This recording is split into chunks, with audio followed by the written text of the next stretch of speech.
मैं ज्योतिष शास्त्री रमेश चौबे उपस्थित हूँ आपके समक्ष आज एक अत्यंत महत्वपूर्ण विषय को लेकर के। और मेरा दावा है कि आज का ये कार्यक्रम आपके लिए अत्यंत ही ज्ञानवर्धक होगा, क्योंकि आज मैं जिस विषय पे चर्चा करूंगा वो आज के युवाओं का मुख्य प्रश्न है कि आखिर में मैं कौन सा पढ़ाई करूं या मैं कौन सी क्षेत्र में जाके कार्य करूं या मुझे क्या करना चाहिए, ये आप मुझे बताइए। ऐसे प्रश्न हजारों की संख्या मेरे पास आते हैं कि जीवन में किस कार्य को करके या कौन सा पढ़ाई करके आप आगे जा सकते हैं और जीवन में श्रेष्ठ लाभ अर्जन कर सकते हैं, क्योंकि बिना लाभ अर्जन के जीवन यापन मुश्किल है। जीवन को चलाने के लिए धन की आवश्यकता तो सबको है। तो ऐसे कई सारे सूत्रों का संग्रह मैंने कई सारे पुस्तकों से किया है और आज मैं आपको उसके विषय में एक एक करके बताऊंगा।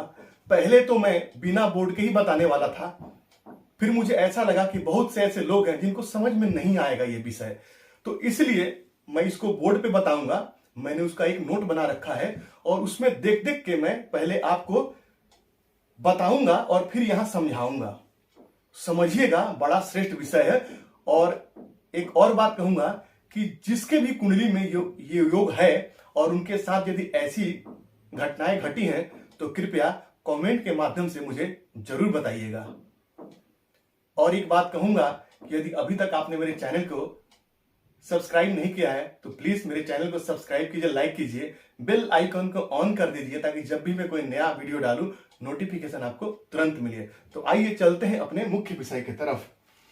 तो पहला सूत्र यह है कि दसम भाव में, कुंडली के दसम भाव में कैसे पता चलेगा आपको। तो ये मैंने एक यहां पे एग्जाम्पल कुंडली यहां बना लिया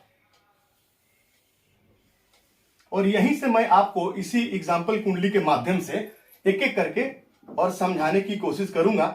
वीडियो थोड़ी लंबी हो सकती है लेकिन आपके लिए बड़ा उपयोगी है, तो देखिएगा। तो पहला नियम है कि दसम भाव में यदि 1, 4, 5, 9 ये राशियां हों तो जातक जो है सेना पुलिस में जाता है। और यदि 8 नंबर यानी वृश्चिक राशि हो तो जातक चिकित्सा के क्षेत्र में यानी कि मेडिकल फील्ड में नाम कमाता है। तो कौन कौन सी राशि मैंने बताया? मैंने बोला 1, 4, 5 और 9, यानी कि कुंडली में आपके यहां पे यदि 1 नंबर लिखा हो, 4 नंबर लिखा हो, 5 नंबर लिखा हो और 9 नंबर लिखा हो तो ये जो है आपको सेना पुलिस में आप जाने के लिए प्रयत्नशील हो जाइए, आपकी नौकरी निश्चय ही होगी। अब अगला का कहा कि यहां पे यदि 8 नंबर की राशि यदि बनी हुई है दसम भाव में, यदि 8 नंबर की, चाहे किसी भी लगन की आपकी कुंडली हो उससे कोई मायने नहीं है, यदि यहां पे ये राशियां हैं, यदि 1, 4, 5, 9 है तो सेना पुलिस में जाने के लिए आप प्रयत्नशील हो जाइए, आपको नौकरी जो है सेना और पुलिस में मिलेगी। और यदि 8 नंबर की राशि है और आप मेडिकल के क्षेत्र में जाने के लिए उत्सुक हैं तो यहां जातक एक बहुत अच्छा सर्जन बनता है। तो ये हो गया हमारा पहला सूत्र, यानी सूर्य।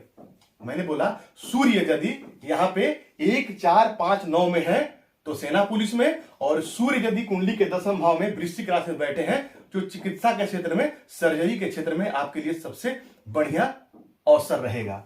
अब आइए आगे बात करते हैं। दूसरा सूत्र हमारा क्या कहता है? दूसरा सूत्र हमारा कहता है कि यदि चंद्रमा कुंडली के दसम भाव में हो तो दैनिक उपयोग में आने वाली वस्तुओं का काम करना चाहिए। दैनिक उपयोग में आने वाली वस्तु, यहां यदि मान लीजिए 4 नंबर की राशि बनी हुई है या चंद्रमा यहां बैठे हुए हैं किसी भी राशि में, तो आपको दैनिक यूज में आने वाली, जो रोज हम यूज करते हैं वस्तुएं, उस प्रकार के वस्तुओं का व्यापार करना चाहिए। जैसे कि दूध, दही, मक्खन, ये हम डेली उपयोग में लाते हैं। चावल हो गया, रोज के उपयोग में आने वाली जो वस्तुएं हैं, चाहे खाने से हो चाहे किसी प्रकार से, जिसका रोज हम उपयोग करते हैं। अब जाहिर सी बात है वो वस्तुएं जो जल्दी नष्ट हो जाती हैं उसका हम डेली उपयोग करते हैं ताकि उसका जो आगमन हो बना रहे। तो इस प्रकार से चंद्रमा जिन कुंडली के चौथे भाव में बैठे हैं, चाहे किसी राशि में हो या कर्क राशि में हो, तो नित्य यानी कि रोजमर्रा की जिंदगी में आने वाली वस्तुओं का आपको कार्य या व्यवसाय करना चाहिए। यहां नौकरी के बारे में बताऊंगा और व्यवसाय के बारे में बताऊंगा मैं आपको। तो यह हमारा दूसरा सूत्र हो गया। अब तीसरा सूत्र हमारा क्या कहता है कि यदि मंगल कुंडली के दसम भाव में 1 नंबर, 5 नंबर, 8 नंबर और 9 नंबर राशि में बैठे हों। मंगल यदि कुंडली के दशम भाव में 1 number, 5 number, 9 number, 1 number, 5 number, 9 number और 8 नंबर में यदि यहां मंगल बैठे हैं तो आपको क्या करना चाहिए? तो आपको चिकित्सा या सर्जन, चिकित्सा के क्षेत्र में जाना चाहिए और या तो फिर सर्जन बनना चाहिए। यहां पे मंगल बैठ करके आपको एक बहुत अच्छा जो है डॉक्टर बनाते हैं। तो आप यदि मेडिकल की तैयारी कर रहे हैं, अभी अभी बच्चे बहुत सारे प्रश्न पूछ रहे हैं मेडिकल की तैयारी करने के लिए, तो आप देख लीजिए कुंडली में यदि आपके यहाँ पे ये राशियां बनी हुई है और मंगल यदि इन राशियों में बैठे हैं, आंख बंद करके जो है आप यहाँ पे मेडिकल की तैयारी कर दीजिए, उसी में आपको लाभ होगा। और बोला लेकिन यदि इन भावों में सूर्य और मंगल का संबंध हो, लेकिन यदि इन भावों में सूर्य मंगल का संबंध बन जाए, मान लीजिए मंगल यदि, इसको मिटा देता हूं मैं, सूर्य मंगल का संबंध यदि बन जाए, बोला यहां पे, अब सूर्य यदि यहीं पे हो और मंगल भी यदि यहां पे हो, या सूर्य मंगल जो यदि यहां मंगल बैठे हो और सूर्य पर दृष्टि डालें, यहां सूर्य बैठे हो मंगल दृष्टि डालें, तो क्या बोला? तब बोला हमारे ऋषि मुनियों ने कि तब जो है सूर्य और मंगल का संबंध लोहार या सुनार बनाता है। तो जातक को लोहार यानी सोने का काम करना चाहिए। आप गोल्ड की दुकान खोल दीजिए, सोना का काम कीजिए, या तो फिर हार्डवेयर की दुकान खोल दीजिए। लोहार का मतलब ये नहीं कि आप लोहा का लगेंगे चाकू और छुरी बनाने, ऐसा नहीं। आप हार्डवेयर की दुकान या यदि आप प्रोडक्शन का भी काम करना चाहते हैं इन चीजों का, तो वो भी कर सकते हैं आप, तो आपको फायदा होगा यहाँ पे। तो मंगल और सूर्य की युति है तो आपको ये काम करना चाहिए। अब हमारा अगला सूत्र बुध से संबंधित है। प्रत्येक ग्रहों के बारे में आपको बताऊंगा मैं, प्रत्येक ग्रहों के बारे में कि किस प्रकार आप देख करके और लाभ अर्जित कर सकते हैं।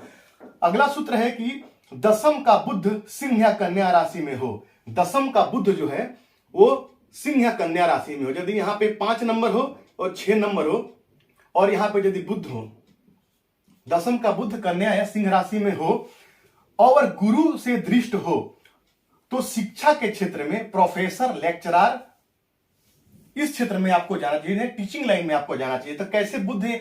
किसी भाव से, बृहस्पति के पास 3 दृष्टियां हैं, 5वीं, 7वीं और 9वीं। तो किसी प्रकार से बृहस्पति यहां बैठे तब दृष्ट हो जाएंगे अपने 7वीं दृष्टि से। बृहस्पति यदि यहां बैठे तो दृष्ट हो जाएंगे 1, 2, 3, 4, 5, और यदि बृहस्पति यहां बैठे तो इस भाव पे दृष्टि डालेंगे। तो आंख बंद करके आप शिक्षा के क्षेत्र में आप पढ़ाई कीजिए और शिक्षा के क्षेत्र में जाने के लिए प्रयत्न कीजिए, आपको लाभ मिल जाएगा। फिर उसी में एक छोटा सा सूत्र और है कि बुध और शुक्र हो या संबंध बने तो बैंक में, फिल्म में या विज्ञापन कार्य में सफलता। क्या बोला? कि यदि यहां पे बुध और शुक्र हो, अब एक और सूत्र बुध से संबंधित है, ये तो हो गया एक सूत्र। अब बुध से संबंधित एक सूत्र और क्या है? तो यहां पे बोला कि बुध और शुक्र यदि हो, माने यहीं पे बुध हो और शुक्र हो, तो किस क्षेत्र में जाना चाहिए आपको? तो आपको जो है बैंक में, फिल्म में या विज्ञापन में सफलता मिलती है। बैंकिंग सेक्टर में, फिल्म के सेक्टर में आप चले जाइए, उसमें आपको सफलता मिलेगी। और बुध गुरु का संबंध हो और बुध यदि शुक्र यहां पे मैं हटा दूं और गुरु का संबंध हो यदि बुध और गुरु का यहां पे, तो क्या होगा? तो जातक को पांडित्य में पंडिताई करना चाहिए, ज्योतिषी बनना चाहिए, इसमें आपको विशेष सफलता मिलती है। तो ये आपको यहां पे अपना देख लीजिए कि आपकी कुंडली में कैसा योग है, उसी माध्यम से आप आगे बढ़िए। अगला सूत्र जो है देवगुरु बृहस्पति से संबंध है, समझिएगा उसको भी। अगला सूत्र हमारा कहता है कि यदि बृहस्पति कुंडली के दशम भाव में हो तो न्यायाधीश, वकील, आयुर्वेद, होम्योपैथिक, धर्म, ज्ञान, प्रवचन, शिक्षा का क्षेत्र उत्तम होता है। यदि गुरु यहां पे बैठे हो, चाहे गुरु यहां पे 10 नंबर की राशि में यानी नीच के ही गुरु क्यों न बैठे हो, तब भी मैं कहूंगा बृहस्पति यहां किसी भी राशि के बैठे हो तो आपको इन क्षेत्रों में सफलता मिलेगी। किन किन क्षेत्रों में मिलेगी? एक बार फिर से सुन लीजिए। न्यायाधीश के क्षेत्र में, यानी कि आप जज बन सकते हैं, वकील बन सकते हैं, आयुर्वेद का डॉक्टर बन सकते हैं, होम्योपैथ का डॉक्टर बन सकते हैं, धर्म का और ज्ञान के क्षेत्र में, और साथ में जो प्रवचन वक्ता जो होते हैं वो भी आप बन सकते हैं, क्योंकि बृहस्पति ज्ञान है और धर्म के कारक हैं। तो यहां पे कर्म भाव बैठेंगे तो आपको इन चीजों से वो जोड़ देंगे। बृहस्पति न्याय के भी कारक हैं, ये भी आपको नहीं भूलना चाहिए। इसीलिए धनु राशि वाले और मीन राशि वाले जो है वो सत्य वक्ता होते हैं, मुंह पे बोलने वाले होते हैं, जो कि अभी के समय में मैं तो अच्छा नहीं कहूंगा, क्योंकि किसी को मुंह पे बोल देना वो बुरा मान जाता है। तो ये यहाँ पे आप देख लीजिए। अब हम शुक्र से संबंधित विचार करेंगे। अब यदि मान लीजिए अगला सूत्र है कि शुक्र यदि आपके कुंडली के 10वें भाव में है तो आप सौंदर्य प्रसाधन, फैंसी वस्तुओं के निर्माता, विक्रेता बन सकते हैं। यदि शुक्र आपके कुंडली में यहां बैठे हैं, चाहे किसी भी राशि में बैठे हो, तो आप इन सब कार्यों को कर सकते हैं। जैसे कि ब्यूटी पार्लर खोल सकते हैं, सौंदर्य प्रशासन का काम कर सकते हैं, और उनका निर्माता भी बन सकते हैं और उनका विक्रेता भी बन सकते हैं। शुक्र यदि 2-5 में या बुध से संबंध बनाए तो गायक या वादन क्षेत्र में सफलता मिलती है।